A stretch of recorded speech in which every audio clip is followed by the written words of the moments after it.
Hi friends, అందరు బాగున్నారా? ఈరోజు మనం సింప్లీ టేస్ట్ అయిన అరటికాయ బజ్జీలు చేసుకోబోతున్నాం.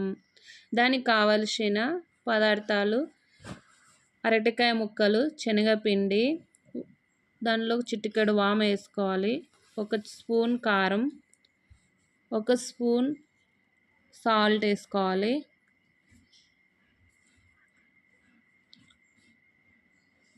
చిటికెడు పసుపు,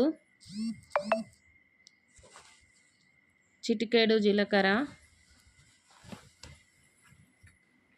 చిటికెడు వంట సోడా వేసుకొని బాగా మిక్స్ చేసుకోవాలి.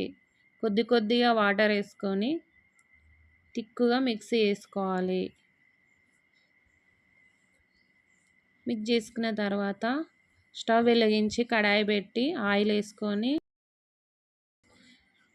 అరటికాయ ముక్కలు ఒకటొకటి పిండిలో అద్ది నూనెలో వేసి మంచిగా ఫ్రై చేయాలి. ఫ్రై అయ్యాక ఒక ప్లేట్లోకి తీసుకొని వేడి అరటికాయ బజ్జీలు రెడీ. ప్లీజ్ సబ్స్క్రైబ్ చేసుకోండి ఫ్రెండ్స్.